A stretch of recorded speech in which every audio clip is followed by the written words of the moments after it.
you. Thank you. Thank you. Thank you. Thank you, friends. Great. Warm greetings. Yay. So we're back. And yeah, as we do, we'll just really connect to the essential motivation, the essential goodness, the essential precious opportunity we have to be here together. So we'll do that by activating our joy and appreciation, or our renunciation, doing this really quality, meaningful activity and time together, studying, reflecting on, and implementing the teachings of the Buddha and the Guru Rinpoche, the lineage, in our lives and our minds right now. So we'll shine that on, or enhance it, or awaken it, or brighten it. And then part of that is bodhicitta, the motivation for why we're doing this. It's really to sincerely help all beings, all the limitless sentient beings, be free of all types of suffering and the causes of suffering so they can be happy. The causes of happiness, essentially recognize their own nature, their essential goodness, that nature of mind, and be free forever. And then thirdly, to reactivate that purity view of true nature as it expresses itself without being obscured, diluted, blocked, shut down in any way, as pure nature naturally kind of manifests as experience. And we're really connecting to that right now in our own experience, what we see, what we hear, our own awareness, and kind of enliven that, really reconnect with renunciation, bodhicitta, and pure perception. Just kind of turn that on now.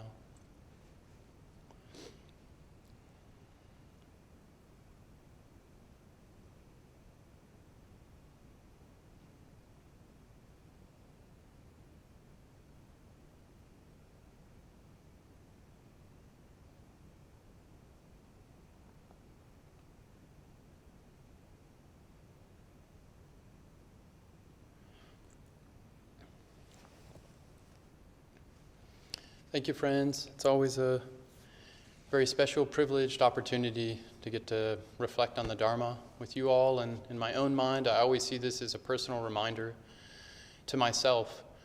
Just anything that I could say, it's just something that I know for myself. It's something I really need to care for and put attention to and nurture in my own mind and my own heart.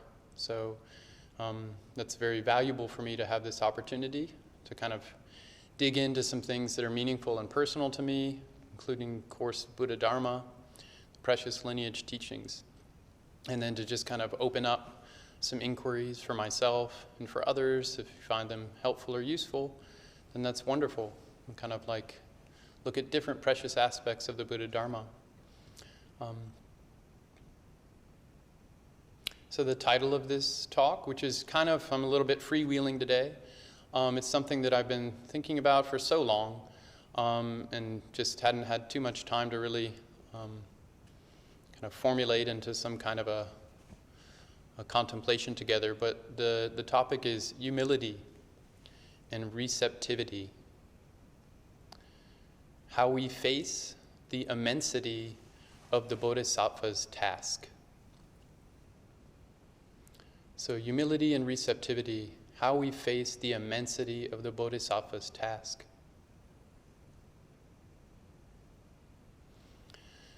So, yeah, we'll jump right in.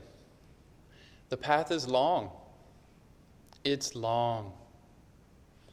I think it's a really good, like, kind of adult, mature, kind of adult version of Dharma, to really just recognize that. The path is long. And the path is very surprising. We really don't know what's up ahead. And so, especially for bodhisattvas who are kind of trying to apply the Sutra Mahayana approach, this bodhisattva view, courageous for the enlightenment of all beings, every being. This is such a big view, a tremendously big view. Not just all humans, or everyone on this planet, or all sentient beings, even all manifest and unmanifest reality. Like, we're taking the biggest view possible here. We're going to care for everything. Our own emotions, our own thoughts, ourselves, our relationships, our friends, our enemies, our strangers, for as long as it takes. So it's good to paint a picture a little bit of the immensity of this project we're all a part of. This story that is really happening right now in real time. The immensity of the Bodhisattva view. Infinite sentient beings. Infinite. Not just a big number, but it just keeps going. Not just here in this time and this place, but everywhere. All beings, everywhere. All types of beings. Anything with sentience, with a mind. And they're in the dirt, and the sky, and the ground, and the ocean, and other planets, and other dimensions. Seen and unseen, known and unknown. Infinite sentient beings. We're really trying to open our heart, like the bravery that it takes to just consider that. May I continue to help as helpfully as I can, as skillfully as I can, every single being until they completely wake up from the nightmare of samsara. May I learn all the techniques that it takes to help beings wake up. This is such a big view. This is such a big view. This is such a big view. I can't even wake myself up for a minute. Try changing one habit, We've tried that. Try to change one habit. In myself, it takes a lot of work. A lot of work. Just mundane, obvious habits, like eat more greens or something. Obvious. It really takes a lot of effort. And it would make me happier, eat more greens. How are we going to help all these beings? All the habits, all the deluded thoughts, all the mistaken perceptions, all the not seeing, the ignorance, just not seeing how good everyone is, how good this situation is. This is already a pure realm, right? That's what the Tantra teachings say of the Buddha and Guru Rinpoche. It's already a pure realm. But we don't see that. Everyone has Buddha nature, but we don't see that. I don't see that.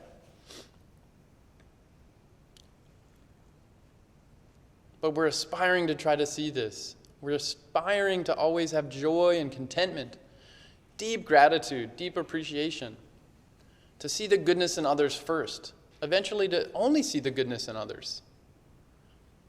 Eventually to not trying to pretend or anything. We're not applying an antidote, or we're not transforming something diluted into something non-diluted. We're just seeing clearly, as it is, perfectly, without mistake, just pure view, enlightened view, unmistaken view. This is such an immense project. All beings, as long as it takes, forever, may I come back and be born again. It's really important to see the immensity of that, because that's really what we've committed to as bodhisattvas, as aspiring bodhisattvas. To see that and what a precious vision. We look around and there's so much struggle and suffering. We look at ourselves, there's so much struggle and suffering. May I be the balm that heals all suffering. It's such a big view we're taking on here. And how amazing. We've done that. We've taken this on. We've committed to it. We promise. We aspire. We activate this bodhicitta until all beings are free of suffering and the causes of suffering. Until all beings are completely enlightened. Every single being. I will come back. I will keep helping. I will do whatever it takes. I'll learn whatever language I need to learn. Whatever computer language I need to learn. I'll keep coming back to this in any form that's helpful. It's such a big commitment. And where does this really lead? In my own mind, it really leads to the just matter-of-fact, super practical, ground-level assessment of I need help. It's too big. Right now, I need help. all beings forever. Free all of them. To even try to sustain the aspiration for a long period of time, it takes a lot of energy. What does that really mean? I need help.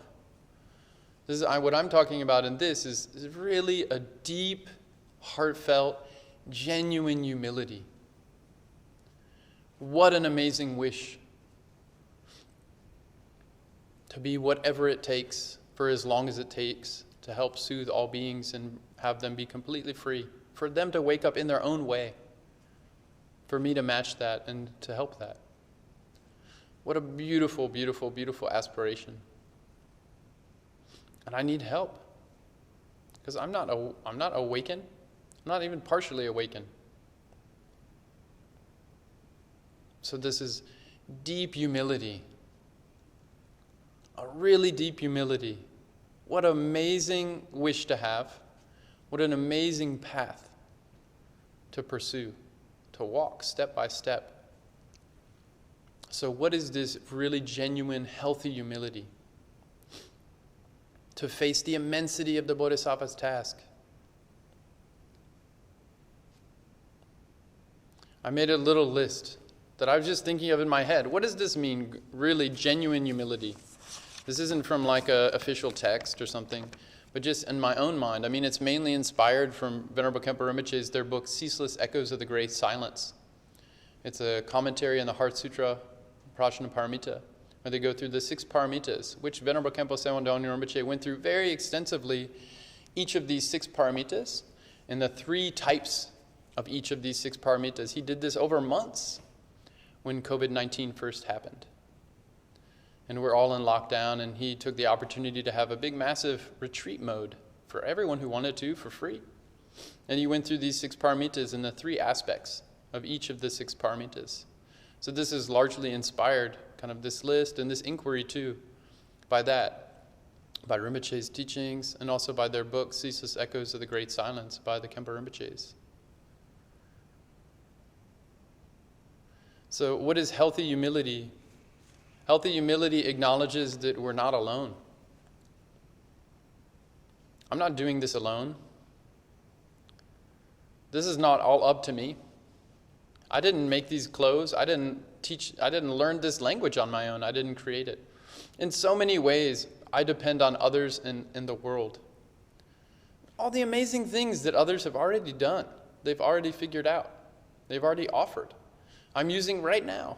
We're all using right now this technology, these building structures. The Buddha's teachings, he figured out the 4 Noble Truths, the 6 paramitas. I didn't have to figure any of that out.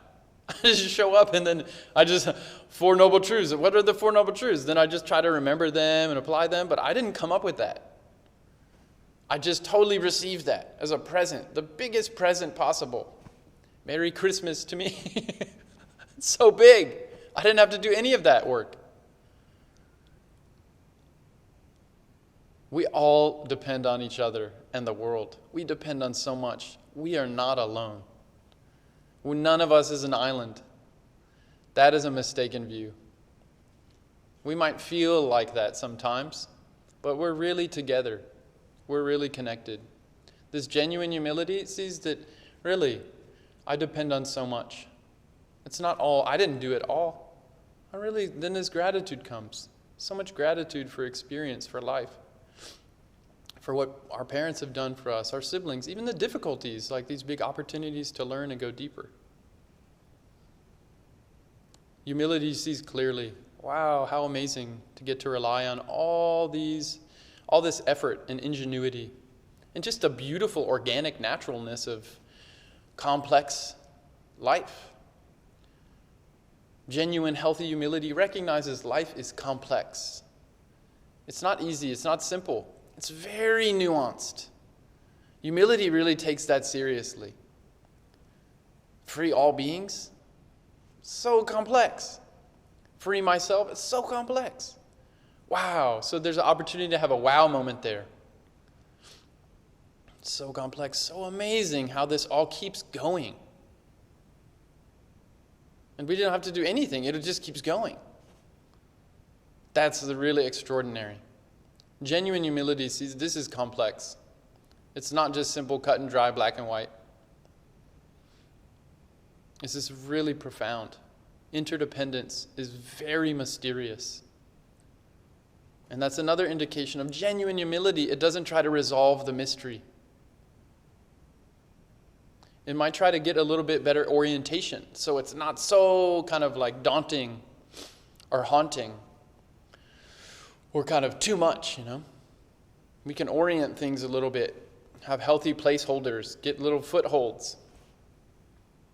But genuine humility keeps looking closer and closer and closer. Just like the Buddha said, when we study and contemplate, we look sharper, more clear, and we see more of the inconceivable nature, more of the vast relative spectrum of experience. So on the relative level, much more subtle detail. On the absolute level, it just cannot be known according to any conceptual frame.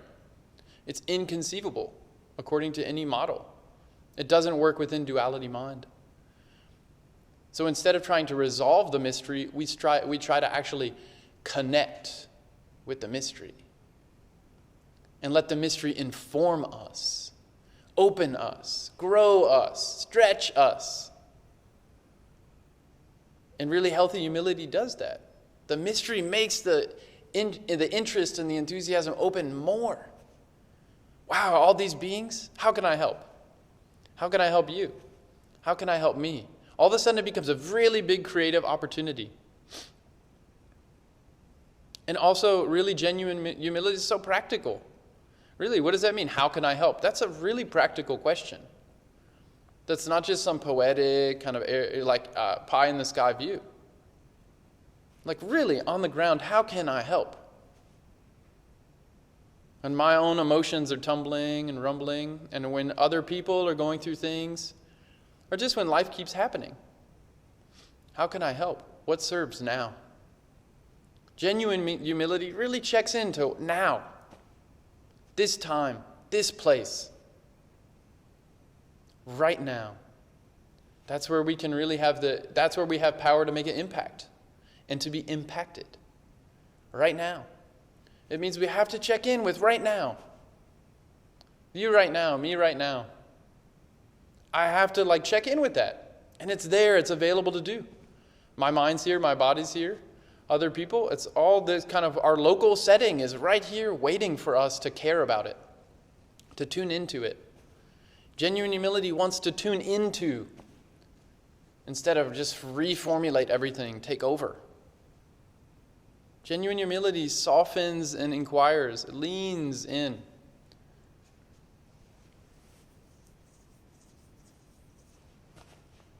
All of a sudden, how to save all beings, free all beings, awaken all beings, it's much more of a curious inquiry. There's not one universal answer.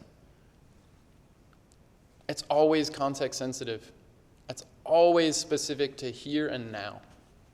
What does it mean to serve a being? To serve all beings, to really genuinely effectively help. It's very practical and it's very context specific.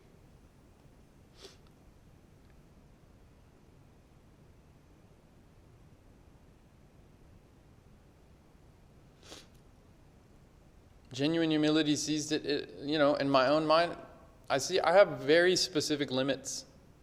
There's so much I don't know. But that's not the whole story. I also have really awesome stuff too. There's a lot of good there too. In my mind, there's talents and then there's limits. There's really both. And we have to hold both. I'm just a limited sentient being. But we all have very unique things we're kind of sharing with this at the party, We all have these stories, these experiences. And we can learn and listen to each other and share them. And wow, we're all limited beings. Yay, we're all part of it, the team, We can relate to each other through that. We all have these broken experiences, these hurts and these wounds, and also these beautiful things, these just unnameable, amazing things. These quiet little moments, and just all ordinary everyday things, brushing the teeth and get up, and I don't want to wake up, and I want to wake up. What's for dinner? Oh, I have to go to the bathroom again. But this is like a lot of common things that we can be, if we choose to see, like, oh, that's a way we have this together, Not only difference, but there's beautiful differences too. All of a sudden there's an opportunity, this humility really cares for the differences and the commonalities, the limits and the talents. It's not just playing one side or the other. It's just really not so much playing favorites. It's trying to really, the humility is like, really, what is the richness of this moment right now? And part of seeing the limits is we don't have control for so many things. All these things we didn't create that we're a part of, we showed up mid-story to almost everything. We don't have control. But if we don't try to make it our way, there's an amazing power in it. It's already happening. We just have to kind of more go with it, go with the flow. All these chemical reactions are already happening. The energy of mind is already happening. All these patterns and cycles and seasons and days and nights and karmic patterns, they're already happening. We can use it. We can go with that river of energy. We can use the creative power. But we have to be creative about it and not just be hurt by it or used by it or always fighting it, trying to make it my way. Instead, we get humble. What's happening? Why does this keep happening? It's already happening. We get curious. How does this work? It's like a deep Buddhist question. What's going on here? How does this work? How can I work with this better? Work with this better? Not be so against it. Not just use it either. How can I learn from this? How can I care for this more?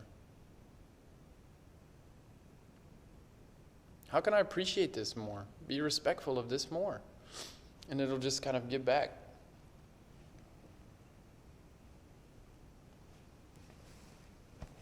There's so many things that healthy humility brings. It's self-corrective. It learns from its mistakes.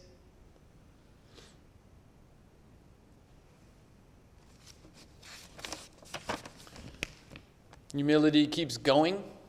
It's not self-satisfied. It wants to learn more beings, more knowledge, more language, more skills. Like Sakya Pandita said, even if this is the last day of your life, use it to study. Activate your bodhichitta. Even Guru Rinpoche said that. If you come across a hammer, pick up the hammer, generate bodhichitta, and use the hammer. And the next time you come across a hammer and you touch the hammer, it'll reawaken your bodhichitta. Constantly trying to use this experience to just activate our bodhichitta. To keep going. Genuine humility sees that so many beings know so much more than me. And in the context of Buddhism, or just more generally, elder wisdom, we're really not the first one to go through this. And we're not the only one, and we're not the best one, and we're not the worst one. We're not the one. Neo.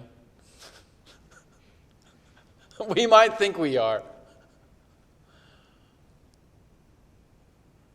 So many beings have already looked so carefully at the mystery. They didn't resolve the mystery. They just saw clearly what the mystery was. And their clear seeing awakened them. This elder wisdom, what does it do? It doesn't help us. It doesn't do the path for us. It doesn't make it just easy. Otherwise, all the beings would have woken up now. There's so many countless beings around, Buddhas. There's so many Buddhas around. There's so many sentient beings around in my sentient perception. So what does it do for us? It gives us a heads up. The elder wisdom lets us know a little bit what's around the corner, what we can't see yet. How does an enlightened being perceive things? They say, that's such a valuable knowledge. to know what's maybe coming up. And we can check in and try to see if it makes sense. And we can test it. They provide the whole path to actually test it.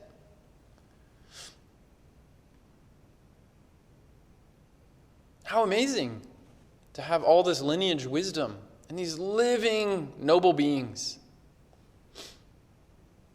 And they never do the path for us, but they can prevent a lot of kind of same old habits, same old mistakes, same old wasted time. Infinite sentient life, infinite samsara from its beginningless time. They can show us the techniques to purify all this karma so quickly, but they can't do it for us. But they can show us the easiest way to do it. And we still have to do it. They can show us the best way to tune into what's happening right now. And then refine that view more and more. More subtly, more fully, more inclusively experience what's happening right now in a full spectrum way. And increasing humility gets more and more kind of overflowing with insight. Why? It really knows more clearly what it doesn't know. Genuine humility is really honest about what it doesn't know, which is almost everything. It's also really, really honest about the unknowns. I don't know. There's so much I don't know. I find that every day I learn more things I have no idea that were happening. There's so many fields of knowledge. There's so many expert people. There's history so vast. There's so much I don't know, and there's so much I have no idea that I don't know. And genuine humility makes these two clearer. Both we have a question and we really have no clue even how to begin kind of engaging that, responding. And then there's so many things we don't even have a question about it. It's so far over our head. It doesn't even come up as a question yet. And this lineage wisdom shows us both. What's around the corner pretty close, what's around the corner really far away. And so if we have humility, wow, that's such benefit. We have this full path view. And it makes it so much easier and so much more empowered. And so much more practical. Then it really becomes a question of trust. How can we trust when someone says something's way around the corner and we can't see it for ourselves?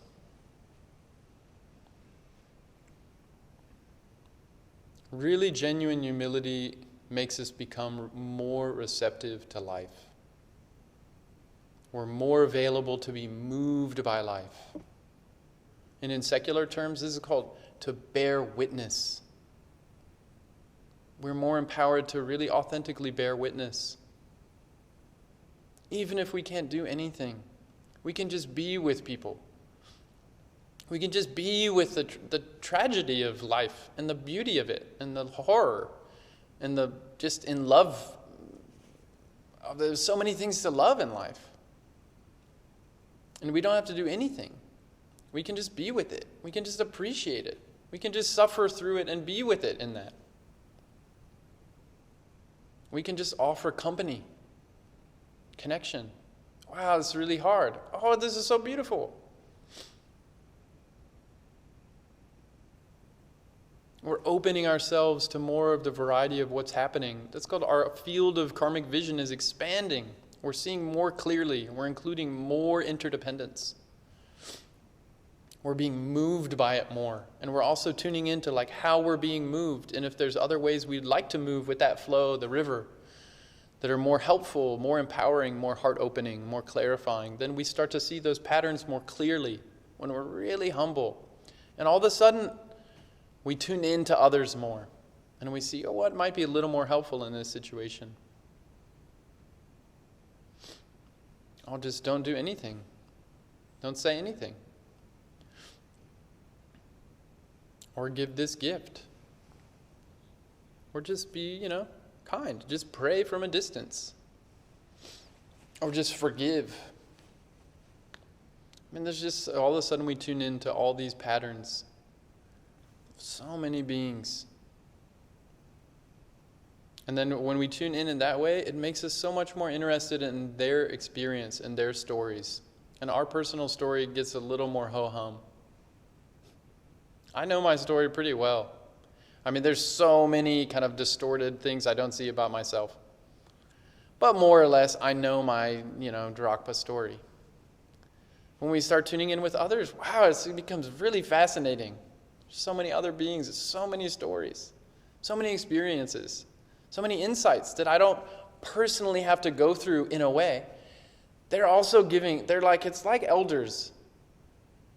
They're helping me see something I haven't seen before. I haven't been in their shoes. I don't know. And they're showing me what's it like in that way, through that experience, like a little bit of an insight. Wow. And all of a sudden, the view opens a little. And so that's what receptivity really does. It opens our view. We're willing to have our own view, our own frames open. And the real honest part of that path, if we're talking about adult Buddha Dharma, the real honest part of that path is when we open our view, it really does feel like dying. It's a breaking. We have to break our pattern and remake a new pattern. Break and remake our frames, our views. Why do we break a view? Why do we extend it, stretch it, open it? Because it's too limited, it's too tight. It's not actually big enough to include the rich, vast nature of reality. So at a certain point of our view, it starts really kind of bursting at the seams because life is too much for it. Our box is too small, and we have to open it. Those growing pains that we've all been through, and it's a part of samsara. And here we're talking about extending a view and going through that kind of tension, the difficulty, the dis-ease, the uncomfortability, the fear, the new knowing, new ways of knowing, they always come along with having a bigger view, feeling more fully, connecting more richly with people, bearing witness to other people's stories, their experiences, their losses and loves, and it really aches. And then it takes time for things to gel more, for our view to expand and kind of settle. It takes time, and we need help. It's a deep humility. We really need help. We're not talking about getting a final view as if it's the final answer to every question. We're talking about a flexibility of moving in between views in ways that are really helpful for other people according to their views. The emptiness is the flexibility to move in and out and between views, our frames. Because that's what reality does. It's called interdependence, dependent arising. All of a sudden with humility, we're a part, an important part, an essential part of a much bigger whole, a much bigger story. It's so empowering. It's not just me. It's not just me alone. That genuine humility. That's why I've really been careful to say this healthy humility or genuine humility. What does this all come down to in a Buddhist context? Lineage. These noble beings who've seen so clearly and so vastly, who have this deep, really lived experience, first Bhumi Bodhisattva experience of really being with the true nature as it is, and really commanding that aspiration to free all beings for as long as it takes, no matter what. They have that bodhicitta. It's on, and it's uninterruptedly on. It doesn't waver anymore. It's just always on. Then it's the question of having some of these habits, like this is through the 10 bhumis. These habits, the old karmic habits, still have to shed. We still have to stretch, grow. But that's the big game changer, this first bhumi. And there are noble beings in the world now. And their teachings are all around. And they can help us go through that process. And our humility, like it makes it, all of a sudden, they're like, wow, we see them all over. If we really have genuine humility. There's so many noble beings in the world right now. Obvious ones. Not trying to figure out how that rock is an actual emanated Buddha or something. I'm not trying to because the Buddha's teaching says there's mandalas everywhere. But I'm talking about obvious, apparent, noble beings that anyone with a deluded perception like myself can see. Like His Holiness Dalai Lama, such a noble being. So obvious. And they're around, and their teachings are all over, and we can apply them. And we can ask, really, it's like such an amazing time. But it's really good, I found it's really good to say and to remember and to emphasize that it really is a stretching process. Becoming humble, deeply humble, surrendering. Really having deep veneration, like what we're doing with prostrations and Ngondro, like deep veneration for the nature inside, the nature outside, those who've realized it fully, my own nature that's like opening up a little more. It's really deep veneration for all things all around, for this amazing process we're a part of. Such a deep veneration. But that little stretching is really part of it. It's part of the path. And we need to expect it. Because if no one gives us a heads up that it's a little difficult, once that comes, the tension comes, and we actually have to grow our frame. And that means we have to kind of give up some old habits and make new healthy habits. It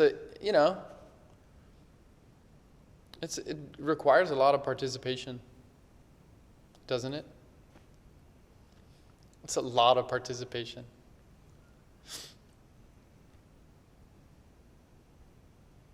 And it's so good. It's so worthwhile. So worthwhile. But we're intentionally kind of letting these noble beings help us get a little bit of, it's called hormesis. Hormesis. They're giving us a little bit of stress, just enough for our system to be a little curious about it, And then it starts to adapt, get a little more flexible. There's a little rug pulling.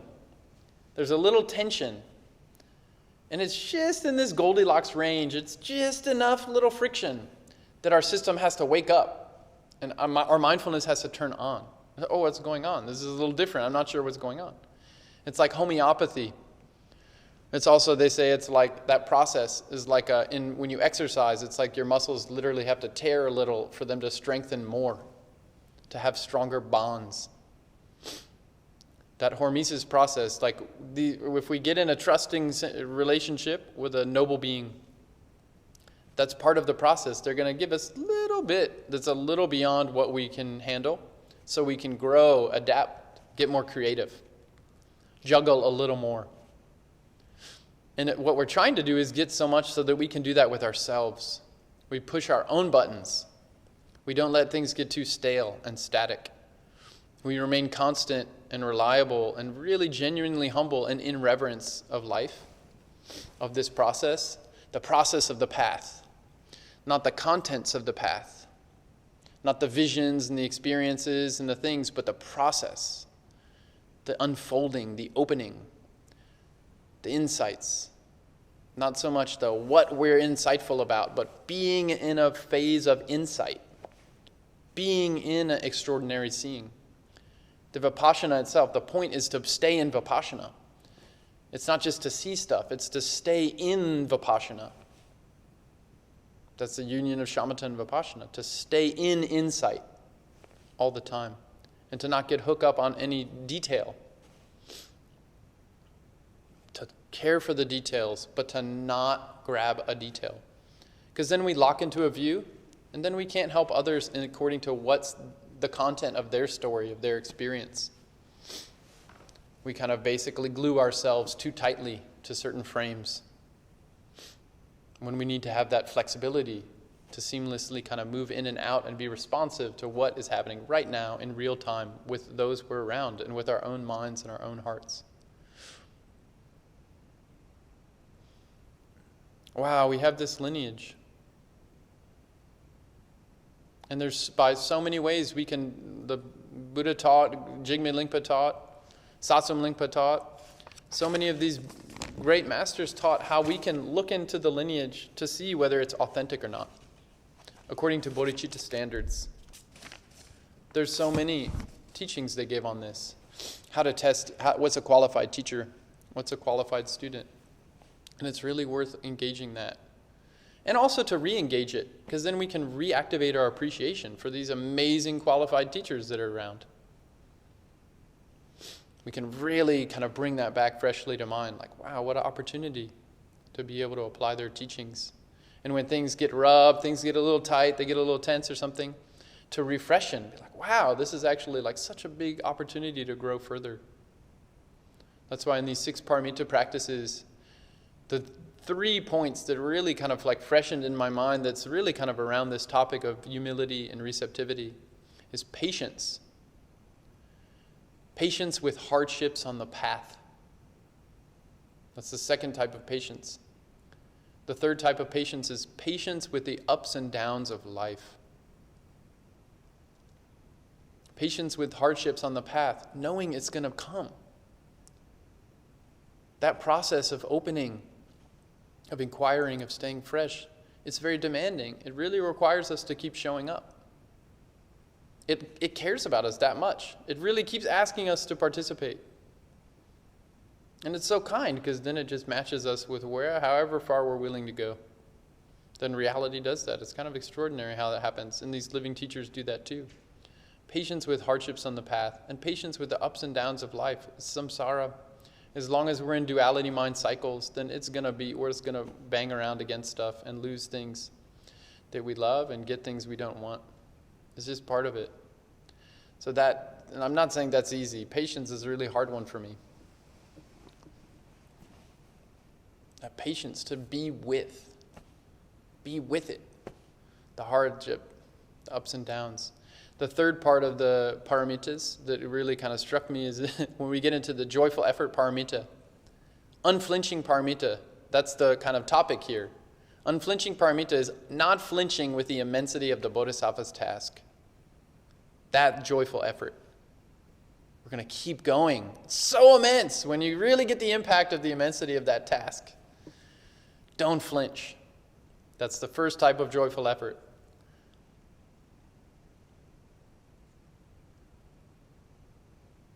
Such a noble wish.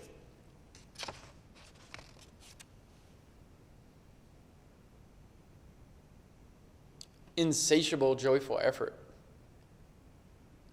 I think this is the second type. I think it's the third type. But no matter what good we've done, how many beings we've helped, 1, 2, whatever experience we had in practice, insatiable is it keeps wanting to do more. More help, more helpful. Help even again. Oh, let me have that be more effective, more heartfelt, more humble, more connected. Insatiable, joyful effort. It doesn't get self-satisfied with, oh, I did this and I built that and then had that. And it's not satisfied with its list of accomplishments. It's just that happened. Okay, this is great. We should rejoice in any good thing we do and use it as fuel to do even more. We should really do that. Yeah. So that's the second joyful effort. And the third is unceasing. And that's what these noble bodhisattvas do. Day and night, all the time, unceasing joyful effort. It's a lovely experience for them. They've really seen the nature uninterruptedly. Wow, how amazing. It's so noble to behold such beings. And that's really kind of what comes down to this lineage. Like really, the lineage, what has the lineage done for us? The lineage, it has done so much for us. But one amazing thing the lineage has done for us is that when life gets really hard, the lineage has given us all kinds of sets of heuristics called rules of thumb, things to remember. That when life gets hard, when samsara gets too much, the Dharma lineage has given us so many systems of these simple, easy to remember tips. And so it's too hard and we start shutting down, we can remember the Four Noble Truths. We can remember the four turnings of our mind to Dharma. We can remember the four seals.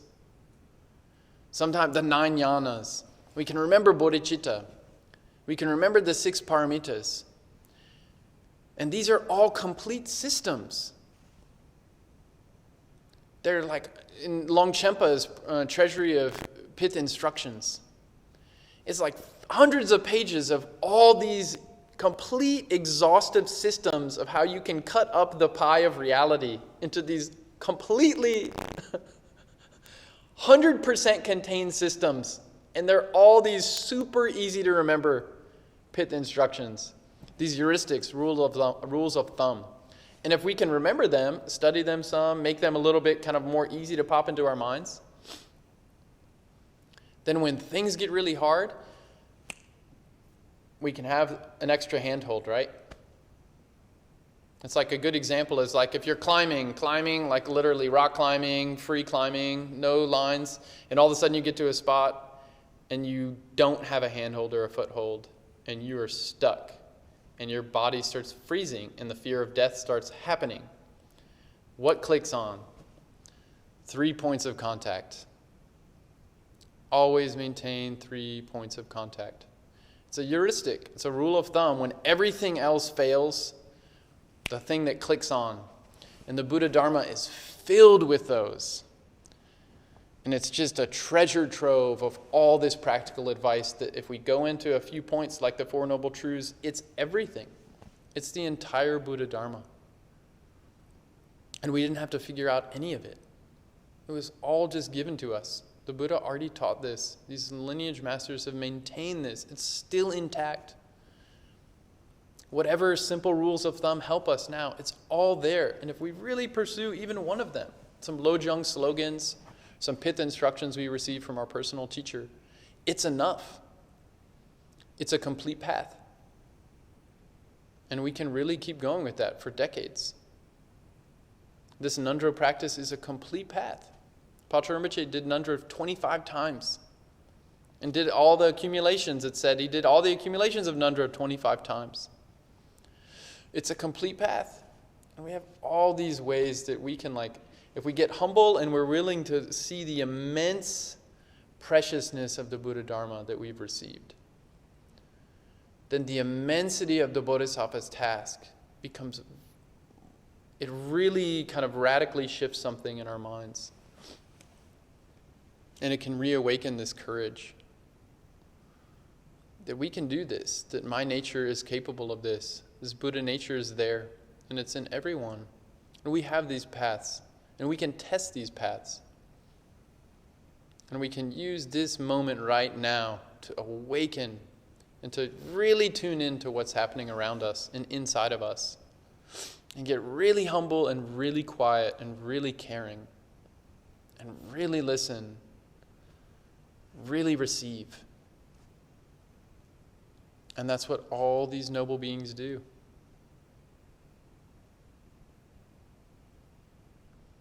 So it's, such a beautiful path. It's really such an amazingly beautiful path. And we're not alone. So many beings have done it. There's so many noble beings around who are doing it. There's so many invisible beings who are doing it, who are helping us. And the lineage is there. And if we really get humble and kind of quiet ourselves more and more and more, that humility is going to connect us to all these resources that we have that are just part of reality. And when the times get difficult, we feel disconnected, we get lost, we can rely on some of these we can pull back, get a bird's eye view, and rely on some very basic essential teachings that will clarify so much. And it'll help us kind of get a bigger perspective and to really kind of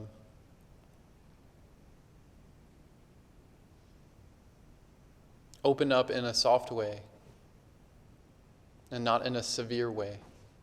But all of a sudden, wow, I have an infinite time to connect with all these beings. That's such a softer way to think of it. Instead of, I have to endlessly go through birth and death and this and struggle and learn all this stuff. I have all this opportunity to wow, I get another time to communicate with you. And so all of a sudden it becomes like a beautiful opportunity. Like Maitreya said, going from garden to garden, strolling from garden to garden, like when we really turn into that bodhichitta. Then all of a sudden it becomes much more of a tremendously grateful opportunity that we have to keep doing this practice together, to study the Buddha Dharma, and to learn little by little, and then open little by little. Yeah. So thank you. Kind of meandered around a little bit. Thank you. But hopefully it was some more of a stroll and less of a chaotic maze. Hope it was helpful. Yeah. Thank you, friends. Thank you.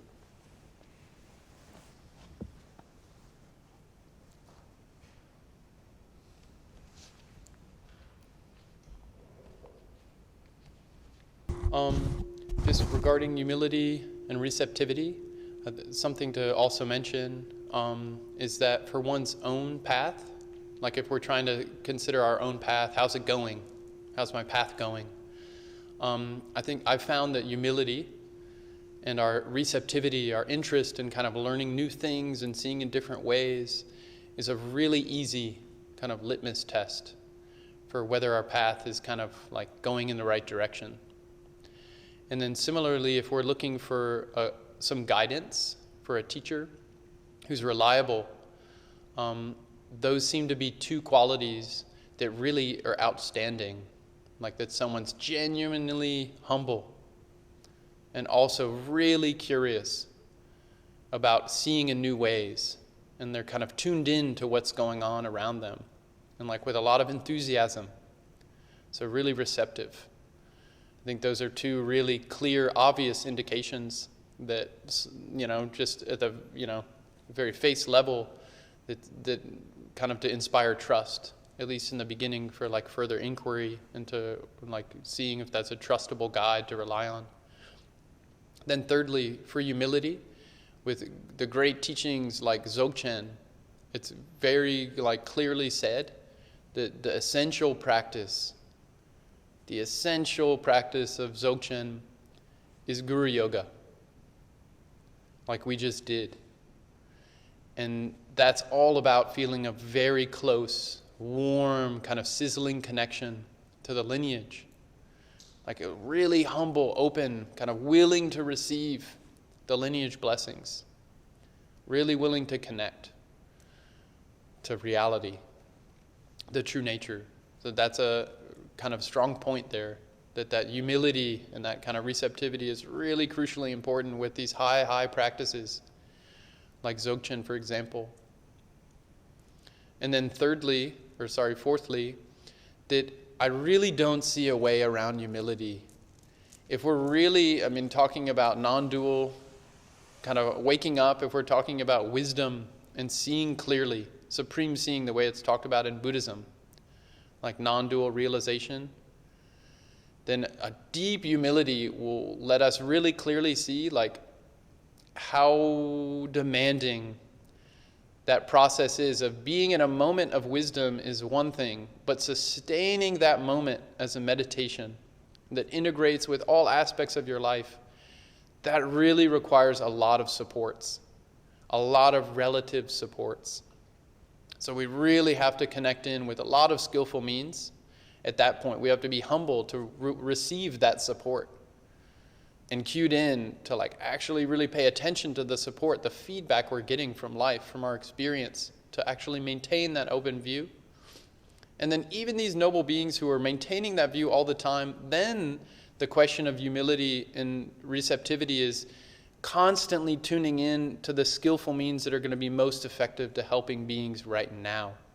So if they're not using the support to sustain their view because they're already sustaining their view, they're still cueing into all of the patterns at play of dependent origination so they can be most tuned in to what's skillful right now to help the beings that are around them.